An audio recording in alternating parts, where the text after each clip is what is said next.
The first time I met him, he was standing in front of the data visualization wall like it was a damn aquarium, staring at it, nodding like he understood a single byte crawling across that screen. He tilted his head, squinted like he was admiring a Rothko, then turned to the room and said, "We need to turn this into a story, a compelling one. Numbers without narrative are just static." Everyone nodded. I didn't. I just made a mental note. We'd hired a peacock to do a welder's job. He introduced himself with a handshake like a limp fish and a smile that didn't reach his eyes. "Call me Jace," he said, drawing out the name like it was a brand. I caught a whiff of something expensive and stupid, maybe sandalwood and vanilla, with notes of middle management delusion. He wore this ridiculous smile, like he was auditioning to be your favorite boss in a sitcom no one watches. I watched him scan the room, marketing, design, sales, and then he landed on us. Engineering, infrastructure, the unpretty backbone of the whole operation. "We'll need to do a full audit of your workflows," he said, waving his hand like a priest dismissing sin. "Efficiency is my middle name." I wanted to ask if inflated ego was his first. I've been at this firm for over 13 years, built the guts of it from scratch when we were still renting cloud space by the gigabyte and using spreadsheets as databases. I've onboarded 6 CTOs, outlived 4 CEOs, and mentored a dozen engineers now working for companies that buy us out of problems. I don't care for politics, happy hours, or explaining to someone with a business degree why server uptime isn't optional. I care that our systems work every hour, every update, every anomaly patched before anyone outside the room even knows it existed. But Jace? Jace didn't care about the guts. Jace wanted the vibe. On his second day, he made the rounds like a contestant on some corporate edition of The Bachelor. Tossed compliments like crumbs. "Love the energy in here. This team really gets it. We're gonna break some paradigms, folks." His words evaporated on contact like cheap cologne. When he reached my corner of the floor, the part without mood lighting or beanbags, he squinted at the server topology map I had up on my screen. "And this is, what exactly?" "Live network status," I said without turning. "That's the core routing overlay plus active load balancing for whoa," he cut in, hands up like I'd drawn a gun. "You're gonna have to dumb it down for me. I don't speak Klingon." He laughed at his own joke. I didn't, neither did anyone else. He looked around, still smiling, like we were all supposed to be charmed by his humility. "You know," he said, pointing at my screen, "we need to translate this kind of stuff for the wider org. Make it digestible. Make it sexy." I finally looked at him. "You're talking about infrastructure." "Exactly," he said, missing the sarcasm like it was a high-speed train. "You know that look people get when they realize you're not going to kiss their ass? That twitch in the smile, that slight narrowing of the eyes." I watched it happen in real time. From that moment on, I knew what I was to him: a relic, a blocker, someone to work around. The problem was Jace didn't understand what he didn't understand.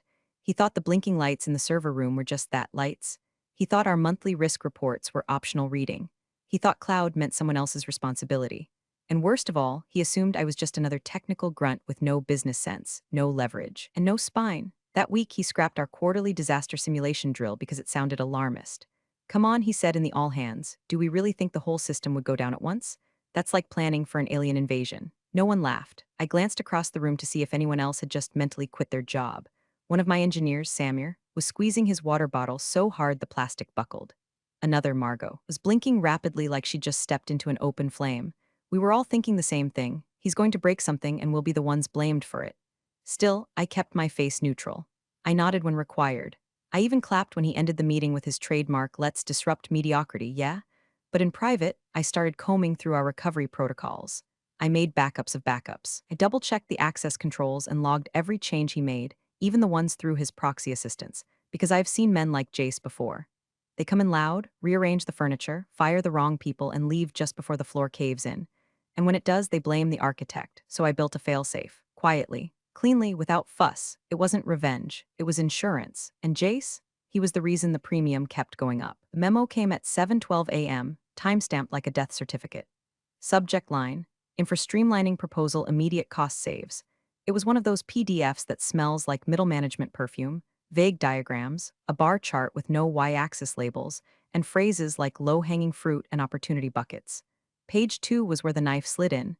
"Phase out secondary UPS backups in Data Wing B. Primary supply has been uninterrupted for 3+ years. ROI not demonstrable."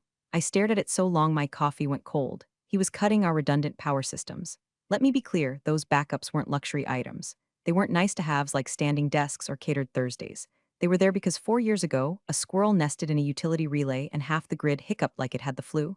Our system stayed up. Not because of luck. Because of planning, because of me. Jace didn't know that story. He didn't ask.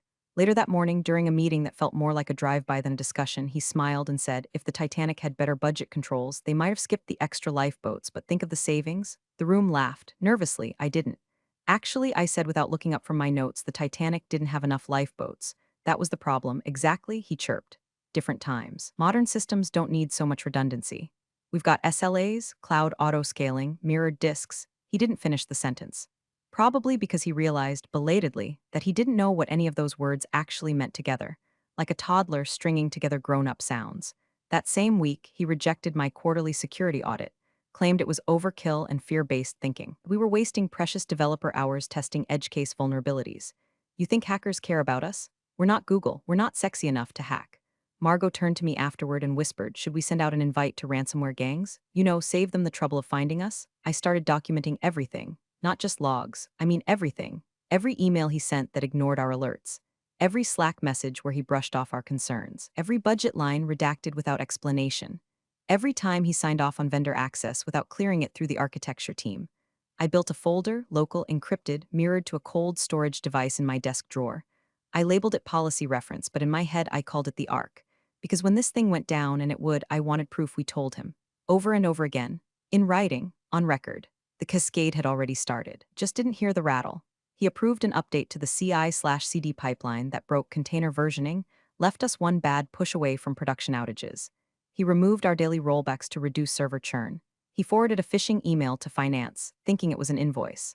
I spent my evenings correcting his damage like a janitor cleaning up after a parade of toddlers. Quietly, invisibly. Because if I didn't, something would break. Not metaphorically. Literally, systems, access, revenue. He sent out a company-wide email celebrating a 2% drop in infrastructure costs. A huge win, he called it. Optimization in action. Meanwhile, our latency metrics were crawling. Support tickets were stacking. And the overnight dev team was complaining about random access denials from the automation cluster. Jay said it was a permissions bug. I knew better. It was entropy. Systemic. And it was his fault. He started pushing for what he called a visual modernization of the admin dashboard. Said it looked too sterile. Wanted animated charts. Bright colors, something with pop. Samir asked him, do you want it to be useful, or do you want it to be cute? Jay said, why not both, because this wasn't a toy. This was the control center for $200M portfolio management engine. That was the moment I stopped trying to change his mind. You can't argue with a peacock about architecture. You can't explain to someone who's never fixed a leaking pipe why duct tape doesn't belong on a pressurized valve. You just wait for the bang. And then you show them the manual they never read. I updated the disaster recovery protocol that night. Didn't change much, just moved the escrowed keys into a separate holding clause, one that triggers when a senior officer voids critical infrastructure redundancy without consensus from engineering. Legal signed off on it automatically. It looked like a standard compliance update, just another boring line in a document no one reads. But it meant one thing, and one thing only. When this ship starts sinking, I control the lifeboats. He booked the room under the title Infrastructure Pulse Check, which sounded innocuous enough, like maybe we'd be discussing uptime metrics or deployment velocity. I walked in expecting a half-baked pep talk and maybe another speech about synergy. What I got was a firing squad and business casual. He sat at the head of the table, sleeves rolled up, coffee in one hand, bullshit grin in the other. Around him were 3 junior engineers, 2 analysts from DevOps, and his favorite parrot from HR, Kristen, one who says just trying to be a culture ambassador right before she files a performance flag on someone for tone. Let's keep this casual, Jace started, flipping through a thin dossier with my name on it. Just want to get a sense of where we're all at. What's working, what's legacy? I didn't sit. I leaned against the doorframe with my arms crossed, watching him stumble through his own fake charm. He began with the usual theater. A couple compliments about team output, a shallow nod to the migration we pulled off 6 months ago without a single minute of downtime. Then he pivoted. But one of the things I've been hearing, he said, stretching the word like a yoga instructor on Adderall, is that we may be overallocating technical resources in some areas. Maybe clinging to old protocols, maybe being too cautious. He glanced at me like we were in on the same joke. We weren't. Amara, you've been with the company, what? Decade plus. 13 years, I said. 4 CTOs, 6 different audit frameworks, 2 physical relocations, 0 infrastructure breaches under my watch. Right? He nodded, mock impressed, which is amazing, truly. But sometimes those long tenures come with, how do I say it, a little rigidity? A reluctance to evolve. He smiled, looked at the juniors, and added like I checked, we're still running our own private certificate authority for internal service comms. Isn't that a little retro? I stared at him deadpan. It's also the reason your platform hasn't been hijacked by a 5-line MITM script. Kristen shifted in her chair, clearly uncomfortable. One of the juniors, Jacob, looked down at his laptop like he was ashamed to be breathing the same air. Jace laughed. See, passion, I love it, but passion needs balance. And to be honest, Amara, when I reviewed your salary, well, it raised some eyebrows, especially when we compare output versus cost. There it was, the knife, sloppy but sharp enough. And listen, he continued, no one's saying you haven't earned your spot, but maybe it's time to think about how we make space for new voices. New frameworks, more modern tools. He might as well have said, you're expensive, old, and in the way. I didn't respond. I just looked at the file he was holding, thin, mostly printouts from HR and budget spreadsheets with red lines through them. He hadn't even read my audit logs, my architecture notes, or the compliance risk memos I'd authored. He wasn't evaluating performance. He was laying a narrative, one he could use when the layoffs came. I walked out before he finished talking. Didn't slam the door, didn't mutter a word, just left. Back at my desk, I opened my private vault drive. Inside was a document I wrote years ago, buried deep in a compliance update from our SOC2 renewal, an obscure clause about authorization escrow. Meant for use only in the event of technical reorganization or a critical role reassignment, it allowed me to trigger a failsafe protocol that moved root key custody into legal escrow. It froze access. It locked down escalation paths, could only be reversed by a majority board vote or a CISO override, and Jace wasn't the CISO. He didn't even know how to spell it. I triggered it, quietly, cleanly. The script ran in under 12 seconds, no alerts, no pop-ups, just a deep system event logged under an innocuous maintenance task titled Auth Mirror Policy Rotation SH. Then I sent one email to legal. Subject, Policy Activation Auth Custody Transfer. No commentary, no signature. They replied 8 minutes later. Received and acknowledged. Secure escrow engaged. Custody chain recorded. I stared at that sentence like it was oxygen. It wasn't just legalese, it was leverage. My system, my architecture, was now running under a key no one could touch unless the board explicitly approved it. And that meant when it broke, and it would, no one could fix it without me. I didn't feel triumphant. I felt empty, cold, like I'd just buried something that used to matter. I'd tried for months to meet him halfway. I softened my tone in emails. I dumbed down language. I rewrote the same warning memos 6 different ways, hoping one of them would make it through his skull. None of it mattered, so I stopped hoping. I started preparing. Let the peacock strut. Let him swing his buzzwords like a toddler with a stick. I had the keys, I had the logs. I had the backup plans no one else even knew existed. He wanted a modern system? Good. Let's see how modern he feels when the lights go out. The joke hit the air like a slap. All this just to look pretty? My daughter's nightlight does more, Jace said, finger jabbing toward the server rack like he was pointing at a pile of trash. We were in the main data room, not a flashy space. Just cold floors, blue LEDs, and the constant, whispering hum of servers doing things he'd never understand. It smelled faintly of dust and ozone, like every air-conditioned room that quietly runs the world. This was the heart of it. The lungs, the veins, the bones, and he had the gall to compare it to a $14 plug-in from Target. I was sitting 10 feet away, legs crossed, laptop open on my knees, running diagnostics, monitoring packet flow, watching for anomalies in a system I'd designed to be invisible until the moment you needed it. And now here was this grinning clown with department store charisma, waving his ignorance around like it was charming. He didn't even hear how quiet it got. Not just quiet, dead. Margot stopped typing. Jacob's chair creaked as he froze mid-swivel. Samir looked down at the floor like maybe he'd find his will to live in the scuff marks. Jace was still talking. Something about aesthetics. Something about how tech should inspire confidence and nobody's impressed by blinking lights anymore. But no one was listening. I didn't say a word, I just closed my laptop. It wasn't dramatic, no theatrical slam. Just the soft click of the lid latching shut like a gun safety being turned off. It was quiet, but the sound made the room hold its breath. I stood slowly. Took a last glance at the rack, my rack, 4 years of modular design. Custom scripts, failover nodes hand-tuned to avoid latency drift. 100 invisible redundancies that had saved this company more than once without a single thank you. But to Jace, it was just decor, furniture. He finally noticed the silence. Looked around like we were being a tough crowd. What? I'm just saying we could rethink the aesthetic. Maybe throw in some LED backlighting, make it pop. Samir exhaled sharply through his nose, half disbelief, half dread. I slid my badge into my coat pocket. Where you headed? He asked, all breezy and innocent like this was just banter between pals. Lunch, I said, and after that we'll see. He nodded, completely unaware. Thought he'd scored a point. Thought the room would relax now. He turned to the others and said, okay, let's chat about decommissioning the second node bank. If we can get that powered down, that's a mirrored cluster, Margot cut in, soft but strained. It's not cosmetic. Jace grinned, it's okay, we'll simplify. Lean is clean, right? He didn't understand what he'd done, but everyone else did, because I wasn't going to stop him. Not anymore. I walked out of the server room, past Kristen from HR who gave me a weak smile and avoided eye contact, down the hallway with its flickering ceiling panel, past the intern standing awkwardly by the vending machine, clutching a folder no one had asked for. Kept walking until the temperature shifted, and the hum of machines faded into the sterile white noise of bureaucratic airspace. I didn't look back. I didn't need to. The system had already started ticking, because when I closed that laptop, I didn't just pause my work. I enacted the final trigger in a cascade I designed months ago. A system of passive failsafes, not sabotage, not malice, just what you get when you remove the human brain from a system built with care. The expiration policies were already in motion. The heartbeat tokens would start quietly failing. The certs would approach expiry. The orchestration scripts, still live but unevaluated, would begin missing their markers.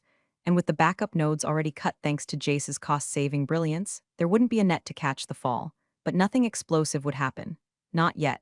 The genius of it, the cruelty, if you like, was in the delay. I'd built the system with guardrails, but Jace had spent the last 2 months ripping those out, thinking they were speed bumps. He didn't know that he'd already unscrewed the bolts from the roller coaster. That gravity was patient. He'd called it a night light. We'd see how bright it glowed when the power blinked. I didn't turn in a 2-week notice. Didn't gather the team for a teary farewell or post some saccharine paragraph on LinkedIn about new beginnings. That's not how you exit a war zone. That's how you get shot in the back. Instead, I printed one page, signed it, walked it down to legal. Clause 14C, voluntary separation triggered by hostile reassignment or public undermining of critical technical role. It wasn't flashy. Just a line buried in the weeds of my original employment contract, amended during a compliance rewrite 3 years ago. No one remembered it existed, except me and the firm's general counsel, who had signed off on it personally when I flagged the language as standard risk mitigation. It meant one thing. The moment someone in executive leadership publicly delegitimized my position, I could resign immediately, voiding my non-compete, triggering a protective severance clause, and most importantly, sealing off administrative access to certain recovery keys without violating a single internal policy. Nightlight joke, that was the trigger, the public spectacle, the knife dressed as banter. Legal didn't argue. They read the form, their brows tightened, and they handed me a stamped copy with a look that said, "I hope this wasn't a mistake." I walked out the same way I'd come in 13 years earlier. No fanfare, no entourage, just a laptop bag and a mind full of contingency maps. I didn't kill the system. I'm not a saboteur, I'm an engineer. What I did was far more elegant and far more irreversible. Back at my desk, I tapped into the authentication core and revoked a single token. That's it. One, it wasn't even an active credential. Not in the way most people understand. It was a foundational heartbeat verification, a rotating check-in key that acted as a secondary signal to confirm the integrity of our orchestration scripts. Think of it like a ghostly fingerprint that whispers yes. I'm still here every 5 minutes to a service no one pays attention to because it never fails. Until now, revoking it didn't shut anything down. It didn't cause alarms or red lights. What it did was start a clock. A very quiet, very slow countdown. Because without that token, certain validations would begin to expire. Slowly, naturally, like a body forgetting how to breathe in its sleep. By design, those services had a grace period, failover thresholds, assumptions that the system was resilient as long as no one turned off the backups. But Jace had turned off the backups, and I'd documented it. Samir would probably notice the first hiccup in about 17 hours. Margot would catch it in the logs after that. By the time the front end started timing out and the transactional queue began to overflow, the damage would already be systemic. But none of it would trace back to me, because none of it was active sabotage. I didn't delete anything. I didn't plant malware or reroute traffic. I simply stopped holding up a piece of the sky. When you spend years holding up the beams of a building, people forget they were never built to stand alone. You become invisible, expected, background, and then someone walks in and tells you the beams are ugly, decorative, replaceable, so you let go. And the ceiling begins to sag. I left a final note in my private team channel. Locked, time-stamped. No drama. I've formally resigned, effective immediately under Clause 14C. My last system-level commit was security rotation hash F04E1A. All other services remain intact. Please refer to the Q2 continuity protocol if critical processes fail. I wish you all the best. I didn't send it to Jace. He didn't deserve the dignity. By the time he realized what was missing, the logs would tell the story. Quietly, mercilessly, with timestamps and hashes and clean exit codes. The system would remain upright for a while, but its foundation had just become theoretical. And theory, as Jace would learn, doesn't keep servers running under load. I took the long way out of the building, not because I was nostalgic. I just wanted to see if anyone would stop me, if anyone would notice. They didn't. Kristen from HR passed me in the hallway and gave a brittle little nod, like she was pretending not to read the resignation form still warm from the printer. I walked out into the parking lot, unlocked my car, and sat behind the wheel. No music, no rush, just the weight of a 13-year load slowly sliding off my shoulders. The sun was setting behind the building, casting long shadows across the loading dock where we'd once hoisted servers in by hand. It would be dark soon. Let them find the flashlight. I wasn't their nightlight anymore. It started with a flicker, barely enough to draw a glance. A minor database sync on the east node stuttered and retried. Normally, the orchestration would catch it, reschedule, reassign, and keep everything humming without a soul noticing. But the retry script didn't fire, because the orchestration layer was now blind. 3 minutes later, a routine security certificate hit its expiration threshold. It had been scheduled for auto-renewal as always, but the renewal check required an integrity ping from a heartbeat daemon, one that hadn't passed verification since I revoked the token. The cert expired. Traffic began failing silently. No big alarms, just tiny red X's in terminal windows that most of them wouldn't check until the complaints started rolling in. 6 more minutes, the orchestration layer, now assuming false negatives across multiple regions, began pulling in recovery routines that depended on cached values, values that had already timed out. The cascade began. Public-facing dashboards stopped refreshing. The mobile app began throwing 500 threes. Transaction queues backed up by 4, then 6, then 11 seconds. Customer support lit up like a Christmas tree. Someone in marketing pinged the company Slack. Hey, is the client portal down? Getting weird errors. Margot was the first to respond in engineering. Looking into it, Samir, seeing stale sessions. Might be a routing table issue. Then Jacob chimed in, this shouldn't even be possible. What the hell's going on with orchestration? Then came silence. Because the system wasn't just failing, it was failing perfectly. Like dominoes tipped with surgical precision. The support scripts were intact, the monitoring pings still fired, but the underlying services weren't responding in time, which meant alerts were being swallowed in just enough noise to create confusion without clarity. And every single failover trigger that should have caught it, turned off, at Jace's direction. Too much redundancy, he'd said. Too expensive. Back in the office, the IT floor was already humming with panic. I knew this because I could see their response chain unfolding in the support ticket system, which I still had read-only access to through a legacy credential no one remembered I had. Not that I was doing anything with it, I was just watching. From a coffee shop across town, window seat, oat milk latte, calm sunlight spilling across the table. The barista had just called out someone's matcha when my phone buzzed. 3 missed calls, all internal. No voicemails, just escalating desperation. I ignored them. The emails came next. First a vague "Are you available?" from Kristen, then urgent system issues from Samir, and a full-blown help from Margot with logs attached. I scanned them. They were good. Sharp. She'd already figured out that the orchestration layer was locked out of the recovery daemon, but she didn't know why, couldn't know. I never documented that part. Too risky, too fragile. The CTO finally entered the Slack thread 15 minutes in, looping in ops and legal, triage in progress, status meeting in 10, Jace, silent, probably still trying to figure out which toggle to flip, which buzzword to say to make the blinking stop. I sipped my coffee, watched as the system load metrics, normally smooth and predictable, began looking like a seismograph during a quake. Transactions were now backing up by 30 seconds, then a minute, then 3. The financial engine was grinding, slowly, expensively. In the back of my mind, I wondered how long it would take them to reach the note, because I'd left one. Dramatic, not bitter. Just a single post-it stuck to the back of my monitor, yellow, ink slightly smeared from when I'd written it too fast. Restore key is in escrow with counsel upon written release by the board. I could picture Jace reading it, blinking, heart rate ticking up, and I could picture the CEO turning slowly, very slowly, toward him. Because here's the thing no one told Jace when he got his shiny VP badge. Power is easy to claim in calm water. But when systems crash, when the lights go out, people remember who knew where the switches were, and I'd built all the switches. 19 minutes after the first flicker, internal support escalated to level 1. Legal was now involved. A meeting invite hit my inbox. Emergency board session 15 min. I closed the laptop, not out of spite, just protocol. Then I looked out the window. The sun was bright. The coffee was warm. The world hadn't ended. Just their illusion of control. The first thing the CEO said when he burst into the war room was, "Where the hell is Amara?" No one answered. He was in gym clothes, still sweating, a water bottle in one hand and his phone in the other, like it might explain something if he shook it hard enough. The CTO tried to look composed but was visibly unraveling, his glasses fogged, his shirt half untucked. He was flipping through a printed copy of our infrastructure map like it was going to come alive and whisper solutions. "Why is no one answering me?" The CEO snapped. "Where is she?" Jace cleared his throat, slow to rise from his seat. "She left, resigned. When? Yesterday, I think." "Maybe this morning," he said, his voice trailing into a question. "You think?" The CEO repeated, blinking twice in disbelief. "What do you mean you think?" Kristen from HR stepped forward, tablet in hand. She submitted a clause-based voluntary separation under 14C of her contract, triggered by public undermining. "The resignation is legally valid. Immediate." The CEO froze. "Clause what?" "She added it during a compliance rewrite 3 years ago. Legal approved it. I didn't approve it." "She didn't need you to," Kristen said. "The clause was reviewed by counsel. It activates when a qualifying incident occurs." "And what the hell does that mean?" The CTO asked, finally looking up. Kristen hesitated, public diminishment of role authority or reassignment by an executive that results in disruption of technical autonomy. Everyone looked at Jace. He opened his mouth, closed it again, then looked at the floor. Okay, the CEO said, taking a slow, ragged breath. Fine, so she left, but we need access to recovery now. Key nodes are locked out. Half the services are stuck in loopback and the certs won't renew. Who else can fix this? No one answered, not right away.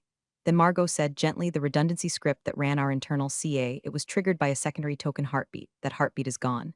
The CTO blinked. Gone how? Revoked. From root. By whom? She didn't answer. By whom? By Amara. Right before she left. The room went silent. The kind of silence you feel in your jaw. Thick, dry, static hum in the air vents. The CEO rubbed his temple. Where's the damn escalation plan? Pull it up. The CTO started. I never approved it. She submitted a draft last quarter. Jay said it was redundant. The CEO's head snapped toward him. You said it was redundant. It was redundant, Jay said defensively. It was full of doomsday hypotheticals and obscure jargon. She had us doing drills for things that hadn't happened in 10 years. That's what escalation plans are, the CTO muttered. A junior analyst from Ops, a kid named Neil, spoke up timidly. There's a note on her desk. Everyone turned. It wasn't even on the desk, really, just stuck to the side of her monitor, half curled at the edges. Yellow, ordinary, written in neat block print. Neil read it aloud. Restore key is in escrow with counsel upon written release by the board. The CEO paled, not just surprised, gut-punched. He turned to legal, who was already dialing. Is that true? He asked. The voice on speaker was flat, professional. Yes. The decryption token for the root service configuration was placed into legal escrow this morning per Clause 14C. Release requires a majority board vote and a formal written request citing breach or critical need. The language was pre-approved, and Amara, she followed policy. The CTO staggered back into a chair. She didn't sabotage us. No, Margot said. She didn't destroy anything. She just stopped holding it up. It was such a small sentence, but it dropped like a boulder. The CEO's face went tight. He turned slowly, very slowly, to Jace. You cost me my architect, he said, barely above a whisper. You took the spine out of the system because you thought it looked old. It was old, Jace hissed, outdated, overbuilt. Half of it wasn't even documented. That's because she was the documentation, the CTO snapped. Kristen scrolled through her tablet. She left a full audit trail. System notes, trigger logs, legal handoff receipts, it's all clean. The CEO ran both hands over his face, eyes wild and scanning. Then what are we waiting for? Call a vote, get the board in here. She gave us the map, Margot said quietly. We're just stuck because none of us ever bothered to learn how to read it. In the corner. Dashboard monitor blinked red. Another service offline. The room moved as one, papers shuffled, calls made, chairs scraped back. But underneath it all was a different kind of movement, a shifting weight, a realization rising like bile. This wasn't a fire. This was the fire alarm going off and no one knowing where the exit was. And Amara, she wasn't missing. She just wasn't answering. They passed the post-it around like it was radioactive, holding it by the edges, as if touching Amara's handwriting might trigger another meltdown. Kristen confirmed its authenticity by comparing it to her personnel file, which, of course, was still perfectly up to date. The note hadn't just been written this morning, it had been waiting for this morning. Folded, filed, timed, Amara had laid the breadcrumbs with surgical intent. Restore key is in escrow with counsel upon written release by the board. Short, precise, inevitable. Legal was already dialed in via speakerphone, their tone glacial with subtext. We received the protocol trigger at 10:06 a.m. The key was transferred to secure escrow, as outlined in Clause 14C subsection E. Per her contract, access may only be granted via written authorization by majority board vote. No unilateral overrides permitted. CEO looked like someone had just handed him a scalpel and asked him to perform heart surgery on his own company. He turned to legal like a man drowning in procedure. You're telling me we can't get access? I can't get access. Correct, came the reply. The custody chain is sealed. Unseal it, he growled. I can't, legal said flatly. Only the board can, and only in session. He stepped back from the table and pressed both hands into the edge of the conference room wall, forehead lowered like he needed to squeeze an alternate solution out of drywall. His breath came shallow, jaw tight. The CTO muttered under his breath, Jesus. She built this like a bunker, because that's what it was. Amara didn't break the system. She just removed herself from its center and made damn sure no one else could fake her fingerprint. The multi-factor decryption token wasn't some USB stick. It was a dynamic hash-layered key string generated from 5 separate service maps, 2 of which only she had kept in non-centralized knowledge trees. When she left, the fingerprint vanished. Not because she was trying to punish anyone, but because she planned for the day they would try to punish her. Jace shifted in his seat, trying to disappear into the upholstery. The CTO was staring him down now. Margot wouldn't even look at him. The CEO finally turned toward him. You killed the failsafes. No, Jace said, eyes wide. No, I improved them. I streamlined. She was too cautious, over-engineered everything. The CTO laughed once, no humor in it. You removed the lifeboats because the ship hadn't sunk yet. Her protocols were obsolete. Jace insisted, this is sabotage. No, Kristen said, her voice tight. This is policy. She wrote it. You signed off on it. We even called it covering her ass in the margin notes. Legal chimed in again, unaware of the tension in the room. Additionally, Clause 14C was implemented following a prior compliance review where Amara's infrastructure designs were deemed to hold disproportionate criticality risk without a formal succession plan. The clause was a stopgap, approved unanimously. The CEO closed his eyes. Of course. Amara had seen this day coming, not just a disaster. But this one? She hadn't just guessed that someone like Jace would arrive, she had architected the system to tolerate it, with rules, with logs, with just enough rope to let the fool hang himself. Board session is in 15 minutes, legal added. I'll need a formal motion from your office to place the release on the agenda. The CEO said nothing, just nodded once, sharp and bitter. Jace opened his mouth again. I didn't mean for shut up, the CEO barked. And that was it, the temperature shifted. He wasn't the new blood anymore. He was the infection. They were going to bleed him out. You could feel it in the way the CTO leaned back, suddenly no longer shielding him. You could see it in the way Kristen stopped taking notes. You could hear it in the rustle of chairs as the executives prepared for the boardroom, not as a meeting, but as an execution chamber. Jace fumbled. I was trying to modernize, you were trying to get her out. Argo said coldly. You called the servers decorative, Jacob muttered. She warned you, the CTO snapped. She wrote the memos, she filed the risks, you laughed. And that's when Jace realized there would be no defense, no PowerPoint, no scapegoat. He was the scapegoat. The CEO straightened his jacket, already halfway out the door. Send the vote to the board, he said, draft a release motion, and prep a termination packet for Jace, effective immediately. But don't say another word, the CEO warned, not even looking back. You've said enough. Down the hallway, screens flickered again, more services slipping. And still, Amara remained silent, not unreachable, just not interested. The phone rang while she was folding her boarding pass in half, edge to edge, the way she always did before flying. It was muscle memory, like checking her pockets or tapping the gate number twice with her index finger. Rituals for letting go. She looked down at the screen. Not a name, just a New York area code and a corporate prefix she recognized instantly. She picked up, not because she was curious, but because she already knew what this call was. Amara, a polished voice said, warm and efficient, we've been watching. A pause, we've read your logs, the audit trails, the failover policies. The way you wrote and kill switch clauses without ever needing to use them. That's not just engineering, that's discipline. Another pause, like the caller wanted to be sure she was listening. You've built something resilient, something few people know how to do anymore. We'd like you to bring that resilience here. Amara didn't respond right away. She just leaned back in the hard plastic terminal chair, watching people drag suitcases across the linoleum like ants carting their lives in zippered nylon. Children running in circles. A flight attendant laughing into her phone. No interview, she asked. Don't need one, the voice replied. The work speaks for itself, and it had. Not in headlines, not in flair. But in silence, the kind of silence you earn when your systems don't crash, your customers don't panic, and your team sleeps through the night without pager duty lighting up like a Christmas tree. The kind of silence that makes weak men forget you're there until you aren't.